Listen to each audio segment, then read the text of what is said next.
Assalamualaikum warahmatullahi wabarakatuh. Berikut tugas learning jurnal agenda 2 dengan materi nasionalisme dari Aziz Al-Farizi beserta Latsar CPNS BMKG angkatan 16 tahun 2021.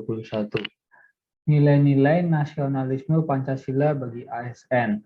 Sila pertama, ketuhanan yang Maha Esa. Sejarahnya, kepercayaan mempengaruhi kehidupan masyarakat Indonesia sudah dari sejak zaman dahulu. Animisme dan dinamisme kemudian berkembang beriringan dan peran agama di masyarakat terus tumbuh hingga tokoh-tokoh agama didapati berperan penting dalam merintis kemerdekaan.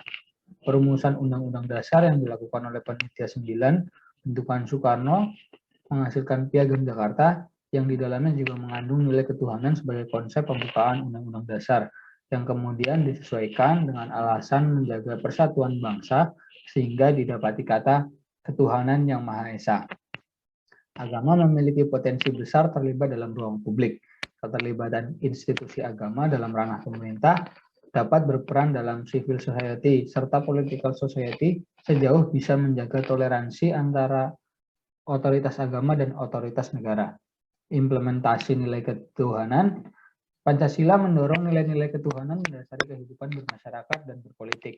Nilai ketuhanan yang dikehendaki Pancasila adalah nilai ketuhanan yang positif, digali dari nilai keagamaan yang terbuka, membebaskan, menjunjung tinggi keadilan dan persaudaraan.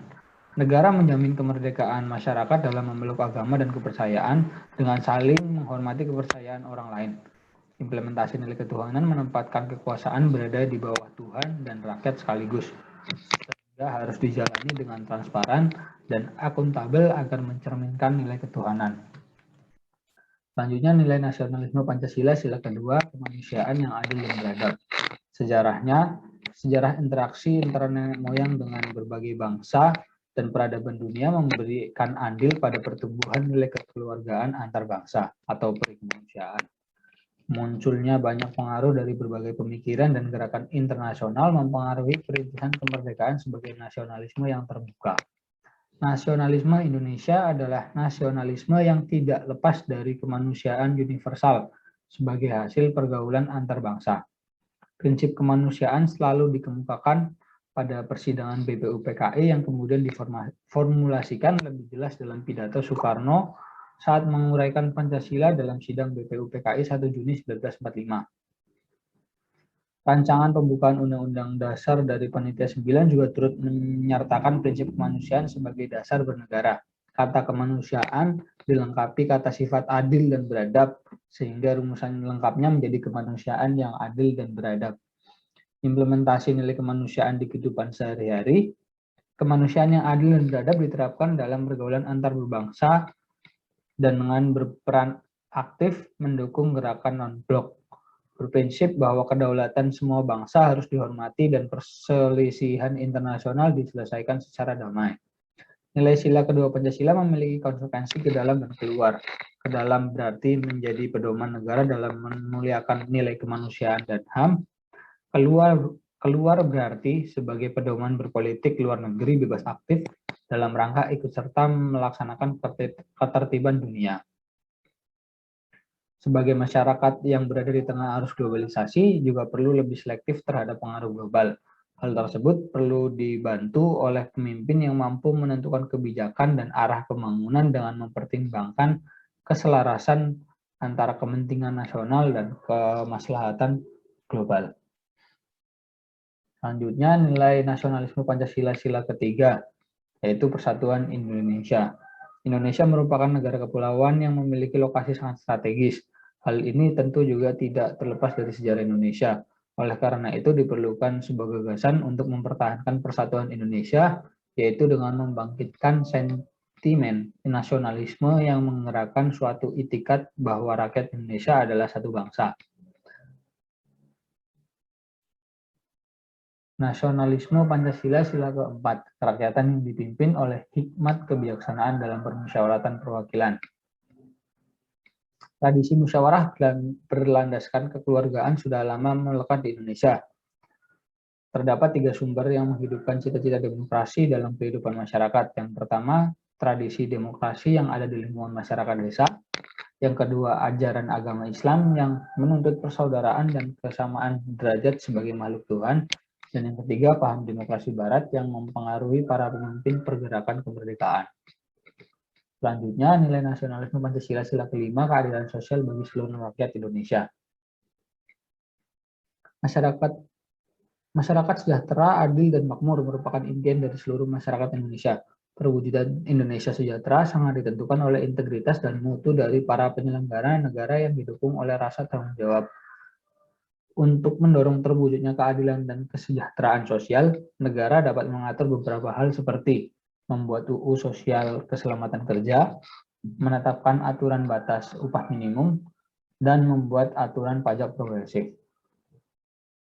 Selanjutnya yaitu fungsi ASN. Ada 3 fungsi ASN, yaitu pelaksana kebijakan, pelayan publik, dan perekat serta pemersatu bangsa. ASN sebagai pelaksana kebijakan publik. Dasar hukum yaitu pasal 10 Undang-Undang Nomor 5 Tahun 2014 tentang Aparatur Sipil Negara. Poin pertama, ASN sebagai pelaksana kebijakan publik. Karena ASN sebagai bagian dari pemerintah, dengan kata lain ASN adalah aparat pelaksana yang melaksanakan segala peraturan perundang-undangan yang menjadi landasan kebijakan publik di berbagai bidang dan sektor pemerintahan. Sifat dari kebijakan publik tersebut harus dimengerti oleh ASN serta dituntut sebagai pelaksana kebijakan publik untuk memberikan pelayanan yang berorientasi pada kepuasan publik. Peran ASN menjadi sangat penting karena menjadi ujung tombak dalam implementasi dan operasionalisasi kebijakan untuk kepentingan bangsa dan negara. Poin kedua yaitu ASN yang berorientasi pada kepentingan publik. ASN harus memahami betul tugas pengabdian bukanlah untuk kepentingan atasan atau kelompoknya, melainkan untuk kepentingan publik dan masyarakat luas yang menjadi pelanggan atau konsumen layanan. Ciri-ciri pelayanan publik yang mementingkan kepentingan publik adalah lebih mengutamakan apa yang diinginkan masyarakat, dan pada hal tertentu pemerintah juga dapat berperan untuk memperoleh masukan dari masyarakat atas pelayanan yang telah dilaksanakan. Poin ketiga, ASN berintegritas tinggi. Integritas adalah bertindak secara konsisten antara apa yang dikatakan dengan tingkah laku sesuai dengan nilai-nilai yang dianut. Nilai-nilai ini dapat berasal dari nilai kode etik di tempat kerja, nilai masyarakat, ataupun nilai moral pribadi. Tuntutan bahwa ASN harus berintegritas tinggi adalah bagian dari kode etik dan kode perilaku yang telah diatur dalam UU ASN. Poin keempat, implementasi ASN sebagai pelaksana kebijakan publik.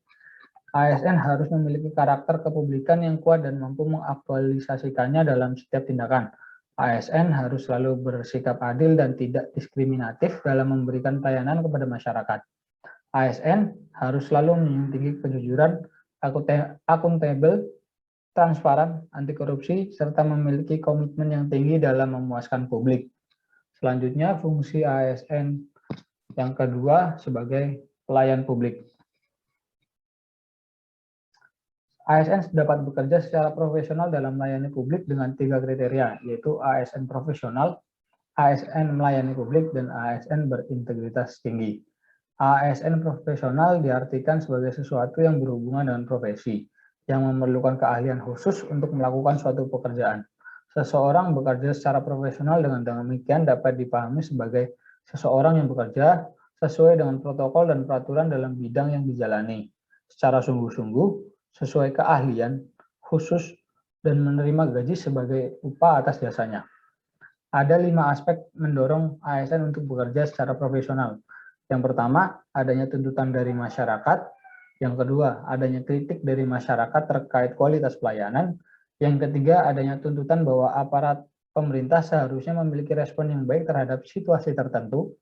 Yang keempat, aparat pemerintah dituntut dapat bekerja secara profesional dengan mengedepankan proses responsibility. Dan yang kelima, masyarakat sebagai pihak yang dilayani menuntut agar pemerintah lebih diperhatikan aspirasi mereka.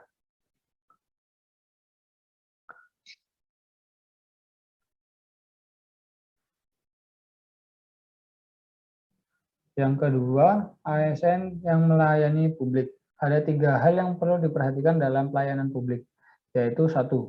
Tugas pelayanan merupakan suatu kewajiban yang harus dilaksanakan oleh aparat pemerintah. Yang kedua, yang menjadi objek layanan adalah masyarakat atau publik. Yang ketiga, bentuk layanan yang diberikan kepada masyarakat. Tujuan penyelenggaraan pelayanan publik diatur dalam Undang-Undang Nomor 25 Tahun 2009 tentang Pelayanan Publik Pasal 1. Isinya, yang pertama terwujudnya batas antara hubungan yang jelas tentang hak, tanggung jawab, kewajiban, dan wewenang seluruh pihak yang terkait dalam penyelenggaraan pelayanan publik. Yang kedua, terwujudnya sistem penyelenggaraan pelayanan publik yang layak sesuai dengan asas-asas umum pemerintahan dan korporasi yang baik. Yang ketiga, terpenuhnya penyelenggaraan pelayanan publik sesuai dengan peraturan perundang-undangan. Yang keempat, terwujudnya perlindungan dan kepastian hukum bagi masyarakat dalam penyelenggaraan pelayanan publik. Kriteria ketiga yaitu ASN berintegritas tinggi. Tuntutan bahwa ASN harus berintegritas tinggi adalah bagian dari kode etik dan kode perilaku yang telah diatur dalam UU ASN. Berdasarkan pasal 5 UU ASN ada 12 kode etik dan kode perilaku yang harus diperhatikan. Etika ini dapat dijadikan pedoman, referensi, petunjuk tentang apa yang harus dilakukan oleh aparat birokrasi dalam menjalankan kebijakan politik dan sekaligus digunakan sebagai standar penilaian apakah perilaku aparat birokrasi dalam menjalankan kebijakan politik dapat dikatakan baik atau buruk. Etika harus diarahkan pada pilihan-pilihan kebijakan yang benar-benar mengutamakan kepentingan masyarakat.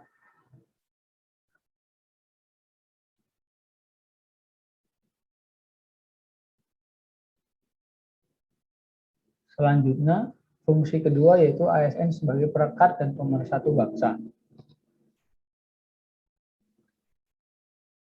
ASN merupakan aparatur sipil negara yang tidak hanya memberikan pelayanan publik, tapi juga menjadi kepanjangan tangan negara dalam mewujudkan persatuan dan kesatuan.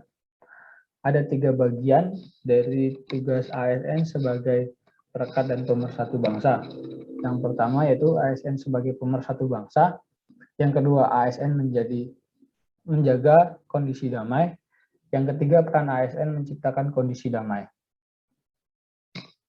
ASN sebagai pemersatu bangsa menyatakan bahwa PNS akan senantiasa setia dan taat sepenuhnya kepada Pancasila, UUD 1945, negara dan pemerintah. PNS atau ASN juga senantiasa menjunjung tinggi martabat serta senantiasa mengutamakan kepentingan negara daripada kepentingan diri sendiri, seseorang, dan golongan. Hal tersebut dicantumkan dalam UU Nomor 5 Tahun 2014, Pasal 66 Ayat 1 dan 2 terkait sumpah dan janji ketika diangkat menjadi PNS. Dengan sumpah tersebut, PNS sudah terikat oleh sumpah dan janjinya untuk loyal, setia, dan taat kepada pilar dasar negara Indonesia yaitu Pancasila dan Undang-Undang 1945. Selanjutnya yaitu ASN menjaga kondisi damai. Terdapat sumber-sumber potensi merusak kesatuan dan persatuan Indonesia. Yang pertama, masih adanya kelompok di masyarakat yang tidak menyetujui ideologi negara Pancasila, Undang-Undang Dasar 1945, dan NKRI. Yang kedua, kemajuan teknologi dan informasi membuat negara menjadi tanpa batas. Semua pengaruh dari luar atau asing bisa masuk ke dalam ruang privat tanpa adanya sensor yang bisa mencegahnya. Yang ketiga, konflik karena pemekaran daerah. Yang keempat, karena konflik pemilihan kepala daerah. Dan yang kelima, muncul ketidakpercayaan masyarakat pada institusi formal negara dan lembaga penegak hukum. Selanjutnya, peran ASN menciptakan kondisi damai.